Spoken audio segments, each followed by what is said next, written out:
with the book is simply the fact that there's so many movies in the book that they don't know, or that they don't know well, which is why I think philosophers have had a difficult time with that book.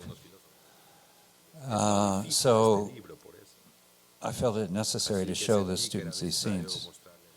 Give one example. How can you understand lyrical abstraction without having seen von Sternberg's films, or how can you understand the notion of expressionism and the light in expressionism without having seen the films of Murnau and Lang, for instance? And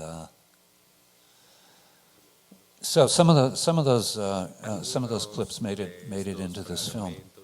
The scene from Rorgels the Red Gap, for example, with Roland Young learning to play the drums. But it was also, I mean, at one point I called it Great Moments in Cinema History, because it was just an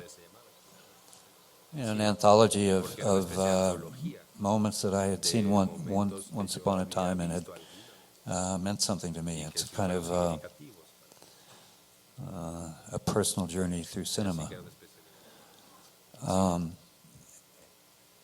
So, and then there, of course, in the class, since the class extended beyond the 80s, I tried to show examples of more recent films to show that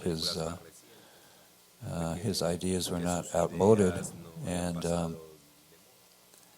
given that the final book was published in 1987, which is what 29 years ago.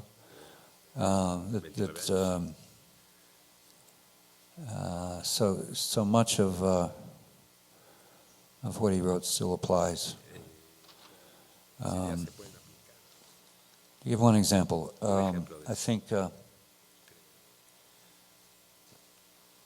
well, maybe I'd say despite what he says, the popular cinema, the Hollywood cinema, or popular cinemas all over the world have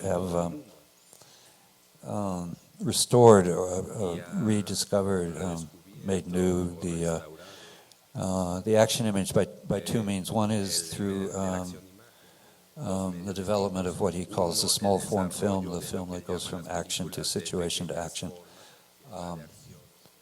And the other one is the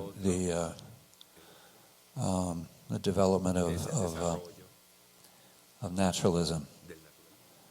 And the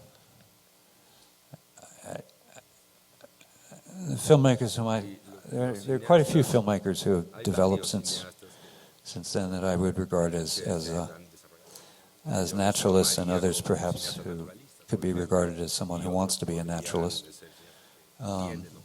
I could mention, for example, Carlos Regadas, Bellatar, and maybe there's a kind of school of Bellatar now. But they're not the only ones. So, obviously, I can't. I mean, I didn't want to make an argument in the film. I just wanted to present evidence, both for what Deleuze thought and what I think about cinema.